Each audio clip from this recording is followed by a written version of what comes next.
हरिः ओम। श्रीमद् वाल्मीकि रामायणे सुंदरकांडे षष्ठः सर्ग। हनुमान जी का रावण तथा अन्यान्य राक्षसों के घरों में सीता जी की खोज करना। स निकामं विमानेषु विचरन् कामरूपधृक् विचचार कपिर्लंकां लाघवेन समन्वितः। फिर इच्छानुसार रूप धारण करने वाले कपिवर हनुमान जी बड़ी शीघ्रता के साथ लंका के सतमहले मकानों में यथेच्छ विचरण करने लगे। आससाद च लक्ष्मीवान् राक्षसेन्द्र निवेशनम प्राकारेणार्कवर्णेन भास्वरेणाभिवसंवृतम्। अत्यंत बल वैभव से संपन्न वे पवन कुमार राक्षस राज रावण के महल में पहुंचे, जो चारों ओर से सूर्य के समान चमचमाते हुए सुवर्णमय परकोटों से घिरा हुआ था। रक्षितं राक्षसैर्भीमैः सिंहैरिव महद्वनं समीक्षमाणो भवनं चकाशे कपिकुंजरः। जैसे सिंह विशाल वन की रक्षा करते हैं, उसी प्रकार बहुतेरे भयानक राक्षस रावण के उस महल की रक्षा कर रहे थे। उस भवन का निरीक्षण करते हुए कपिकुंजर हनुमान जी मन ही मन हर्ष का अनुभव करने लगे। रूप्यकोपहितैश्चित्रैस्तोरणैर्हेमभूषणैः विचित्राभिश्च कक्ष्याभिध्वरिश्च रुचिरैर्वृतम्। वह महल चांदी से मढ़े हुए चित्रों, सोने जड़े हुए दरवाजों और बड़ी अद्भुत ड्योढ़ियों तथा सुंदर द्वारों से युक्त था। गजास्थितैर्महापात्रै शूरैश्च विगतशमयः उपस्थितमसंहार्यैर्हयै स्यन्दनयाहिभिः। हाथी पर चढ़े हुए महावत तथा श्रमहीन शूरवीर वहां उपस्थित थे, जिनके वेग को कोई रोक नहीं सकता था। ऐसे रथवाहक अश्व भी वहां शोभा पा रहे थे। सिंह व्याघ्रत नुत्राणैर्दान्त कांचन राजतीः घोषवद्भिर्विचित्रैश्च सदा विचरितं रथैः। सिंहों और बाघों के चमड़ों के बने हुए कवचों से वे रथ ढके हुए थे। उनमें हाथी दांत, सुवर्ण तथा चांदी की प्रतिमाएं रखी हुई थी। उन रथों में लगी हुई छोटी छोटी घंटिकाओं की मधुर ध्वनि वहां होती रहती थी। ऐसे विचित्र रथ उस रावण भवन में सदा आ जा रहे थे। बहुरत्न समाकीर्णं परार्ध्यासनभूषितं महारथ समावापं महारथ महासनम। रावण का वह भवन अनेक प्रकार के रत्नों से व्यास था। बहुमूल्य आसन उसकी शोभा बढ़ाते थे। उसमें सब और बड़े बड़े रथों के ठहरने के स्थान बने थे और महारथी वीरों के लिए विशाल वास स्थान बनाए गए थे। दृश्यैश्च परमोदारैस्तैश्च मृगपक्षिभिः विविधैर्बहुसाहस्रैः परिपूर्णं समन्ततः। दर्शनीय एवं परम सुंदर नाना प्रकार के सहस्रों पशु और पक्षी वहां सब ओर भरे हुए थे। विनीतैरन्तपालैश्च रक्षोभिश्च सुरक्षितं मुख्याभिश्च वरस्त्रीभिः परिपूर्णं समन्ततः। सीमा की रक्षा करने वाले विनयशील राक्षस उस भवन की रक्षा करते थे। वह सब ओर से मुख्य मुख्य सुंदरियों से भरा रहता था। मुदित प्रमदारत्नं राक्षसेन्द्र निवेशनं वराभरण संह्रादैः समुद्र स्वन निस्वनम। वहाँ की रत्न स्वरूपा युवती रमणियाँ सदा प्रसन्न रहा करती थी। सुंदर आभूषणों की झंकारों से झंकृत राक्षस राज का वह महल समुद्र के कलकल नाद की भांति मुखरित रहता था। तद्राज गुण संपन्नम मुख्यैश्च वरचंदनैः महाजन समाकीर्णम सिंहैरिव महत्वनम।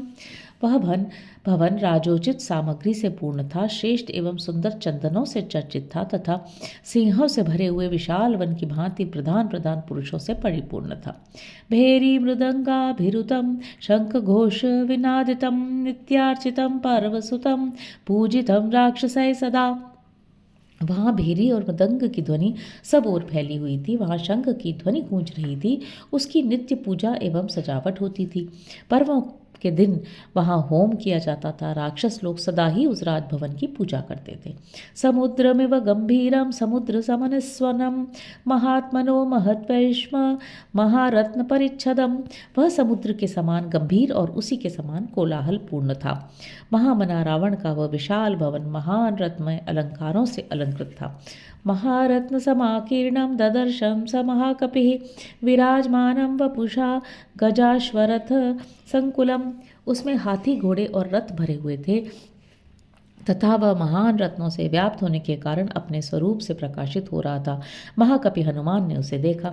लंकाभरणमित्येव सोमन्यत महाकपिः चचार हनुमांस्तत्र रावणस्य समीपतः। देखकर कपिवर हनुमान ने उस भवन को लंका का आभूषण ही माना। तदनंतर वे उस रावण भवन के आसपास ही विचरने लगे। गृहात् गृहं राक्षसानाम् उद्यानानि च सर्वशः वीक्षमाणोऽस्प्य संत्रस्तः प्रासादांश्च चचार सः। इस प्रकार वे एक घर से दूसरे घर में जाकर राक्षसों के बगीचों के सभी स्थानों को देखते हुए बिना किसी भय से अट्टालिकाओं पर विचरण करने लगे। अवप्लुत्य महावेगः प्रहस्तस्य निवेशनं ततोऽन्यत् पुप्लुवे वेश्म महापार्श्वस्य वीरवान। महान वेगशाली और पराक्रमी वीर हनुमान वहां से कूदकर प्रहस्त के घर में उतर गए, फिर वहां से उछले और महापार्श्व के महल में पहुंच गए। अथ मेघ प्रतीकांक्षम कुंभकर्ण निवेशनम विभीषणस्य च तथा पुप्लुवे स महाकविः। तदनंतर वे महाकपि हनुमान मेघ के समान प्रतीत होने वाले कुंभकर्ण के भवन में और वहां से विभीषण के महल में कूद गए। महोदरस्य च तथा विरूपाक्षस्य चैव हि विद्युज्जीहस्य भवनं विद्युन्मालेस्तथैव च। इसी तरह क्रमशः ये महोदर, विरूपाक्ष, विद्युज्जिन और विद्युन्माली के घर में गए। वज्रदंष्ट्रस्य च तथा पुप्लुवे स महाकपि शुकस्य च महावेग सारणस्य च धीमतः। इसके बाद महान वेगशाली महाकपि हनुमान ने फिर छलांग मारी और वे वज्रदंष्ट्र, शुक तथा बुद्धिमान सारण के घरों में जा पहुंचे। तथा चेन्द्रजितो वेश्म जगाम हरियूथपः जम्बुमाले सुमालेश्च जगाम हरिसत्तमः। इसके बाद वे वानर यूथपति कपिश्रेष्ठ इंद्रजित के घर में गए और वहां से जम्बुमाली तथा सुमाली के घर में पहुंच गए। तथा चेन्द्रजितो वेश्म जगाम हरियूथपः जम्बुमाले सुमालेश्च जगाम हरिसत्तमः। इसके बाद वे वानर यूथपति कपिश्रेष्ठ इंद्रजित के घर में पहुंच गए और वहां से जम्बुमाली तथा सुमाली के घर में पहुंच गए। रश्मिकेतोश्च भवनं सूर्य शत्रोस्तथैव च वज्रकायस्य च तथा पुप्लुवे स महाकपिः। तदनंतर वे महाकपि उछलते कूदते हुए रश्मिकेतु, सूर्य शत्रु और वज्रकाय के घरों में जा पहुंचे। धूम्राक्षस्याथ सम्पातेर्भवनं मरुतात्मजः विद्युद्रूपस्य भीमस्य घनस्य विघ्नस्य च शुकनाभस्य चक्रस्य शठस्य कपटस्य च ह्रस्वकर्णस्य दंष्ट्रस्य लोमशस्य च रक्षसः युद्धोन्मत्तस्य ध्वजग्रीवस्य सादिनः विद्युज्जिह्वद्विजिह्वानां तथा हस्ति मुखस्य च करालस्य पिशाचस्य शोणिताक्षस्य चैव हि प्लवमानः क्रमेणैव हनुमान् मारुतात्मजः। तेषु महार्हेषु भवनेषु महायशाः तेषां वृद्धिं मतामृद्धिं ददर्श च स महाकपिः। फिर क्रमशः वे कपिवर पवन कुमार धूम्राक्ष, संपाति, विद्युत रूप, भीम, घन, विघन, शुकनाभ, चक्र, शठ, कपट, ह्रस्वकर्ण, दंष्ट्र, लोमश, युद्धोन्मत्त, मत्त, ध्वजग्रीव, विद्युज्जिह्व, द्विजिह्व, हस्तिमुख, कराल, पिशाच और शोणिताक्ष आदि के महलों में गए। इस प्रकार क्रमशः कूदते फांदते हुए महायशस्वी पवन पुत्र हनुमान उन बहुमूल्य भवनों में पधारे। वहां उन महाकपि ने उन समृद्धिशाली राक्षसों की समृद्धि देखी। सर्वेषां समतिक्रम्य भवनानि समन्ततः आससादात लक्ष्मीवान राक्षसेन्द्र निवेशनम। तत्पश्चात बल वैभव से संपन्न हनुमान उन सब भवनों को लांघ कर पुनः राक्षस राज रावण के महल पर आ गए। रावणस्योपशायन्यो ददर्श हरिसत्तमः विचरन् हरिशार्दूलो राक्षसीर्विकृते क्षणाः। वहां विचरते हुए उन वानर शिरोमणि कपिश्रेष्ठ ने रावण के निकट सोने वाली, उसके पलंग की रक्षा करने वाली राक्षसियों को देखा जिनकी आंखें बड़ी विकराल थीं। शूलमुद्र रहस्तांश्च शक्ति तोमर धारिणः ददर्श विविधान गुल्मांस्तस्य रक्षपतेर्गृहे। साथ ही उन्होंने उस राक्षस राज के भवन में राक्षसियों के बहुत से समुदाय देखे जिनके हाथों में शूल, मुद्गर, शक्ति और तोमर आदि अस्त्र शस्त्र विद्यमान थे। राक्षसांश्च महाकायान् नानाप्रहरणोद्यतान् रक्तान् श्वेतान् सीतांश्चापि हरींश्चापि महाजवान। उनके सिवा वहाँ बहुत से विशालकाय राक्षस भी दिखाई दिए जो नाना प्रकार के हथियारों से लैस थे। इतना ही नहीं, वहाँ लाल और सफ़ेद रंग के बहुत से अत्यंत वेगशाली घोड़े भी बधे हुए थे। कुलीनान रूप संपन्नान गजान पर गजारुजान शिक्षितान गज शिक्षाया मैरावत समान युधि परसैन्यानां गृहे तस्मिन् ददर्श सः क्षरतश्च तथा यथा मेघान् स्रवतश्च यथा गिरीन् निर्घोषान् दुर्धर्षान् समरे परैः।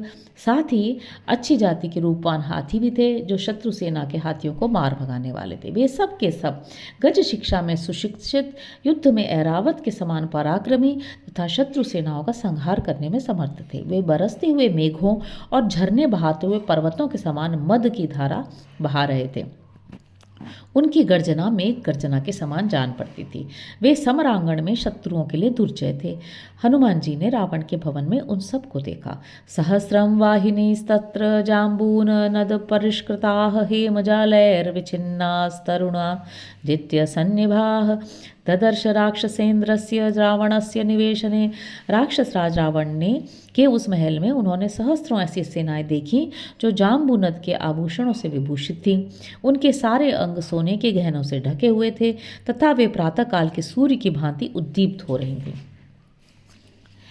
शिबिका विविधाकाराः सकपिर्मारुतात्मजः लतागृहाणि चित्राणि चित्रशालागृहाणि च क्रीडागृहाणि चान्यानि दारुपर्वतकानि च कामस्य गृहकं रम्यं दिवागृहकमेव च ददर्श राक्षसेन्द्रस्य रावणस्य निवेशने। पवनपुत्र हनुमान जी ने राक्षस राज रावण के उस भवन में अनेक प्रकार की पालकियाँ, विचित्र लतागृह, चित्रशालाएँ, क्रीडा भवन, काष्ठमय क्रीडा पर्वत, रमणीय विलास गृह और दिन में उपयोग में आने वाले विलास भवन भी देखे। समंदर समप्रख्यम मयूर स्थान संकुलम ध्वजयष्टि विराकीर्णम ददर्श भवनोत्तमम अनंतरत्न निचयम निधिजालम समन्ततः धीर निष्ठित क्रमांगः गृहं भूतपतेरिव।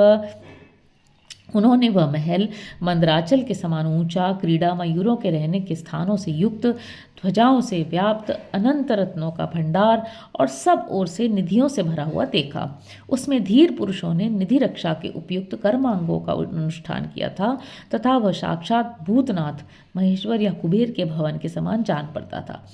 अर्चिर्भिश्चापि रत्नानां तेजसा रावणस्य च वीरराजच्च तद्वेश्म रश्मिवानिव रश्मिभिः। रत्नों की किरणों तथा रावण के तेज के कारण वह घर किरणों से युक्त सूर्य के समान जगमगा रहा था। जाम्बूनदमयान्येव शयनान्यासनानि च भाजनानि च शुभ्राणि ददर्श हरियूथपः। वानर यूथपति हनुमान ने वहाँ के पलंग, चौकी और पात्र सभी अत्यंत उज्ज्वल तथा जाम्बूनद सुवर्ण के बने हुए ही देखे। मध्वा सवकृतक्लेदं वणिभाजन संकुलं मनोरम संबाधं कुबेर भवनं यथा नूपुराणां च घोषेण कांचीनां निस्वनेन च मृदंगतलनिर्घोषैर्घोषवद्भिर्विनादितम्। उसमें मधु और आसव के गिरने से वहाँ की भूमि गीली हो रही थी। मणिमय पात्रों से भरा हुआ वह सुविस्तृत महल कुबेर भवन के समान मनोरम जान पड़ता था। नुपुरों की झंकार, करधनियों की खनखनाहट, मृदंगों और तालियों की मधुर ध्वनि तथा अन्य गंभीर घोष करने वाले वाद्यों से वह भवन मुखरित हो रहा था। प्रासाद संघातयुतं स्त्रीरत्नशतसंकुलं सुव्यूढ़कक्षं हनुमान प्रविवेश महागृहम्। उसमें सैकड़ों अट्टालिकाएं थीं, सैकड़ों रमणीय रत्नों से वह व्याप्त था। उसकी ड्योढ़ियाँ बहुत बड़ी बड़ी थीं। ऐसे विशाल भवन में हनुमान जी ने प्रवेश किया। इतिहासे श्रीमद् रामायणे वाल्मीकि आदि काव्ये सुंदरकांडे षष्ठः सर्ग। इस प्रकार श्री वाल्मीकि निर्मित आर्ष रामायण आदि काव्य के सुंदरकांड में छठवां सर्ग पूरा हुआ। हरि ओम।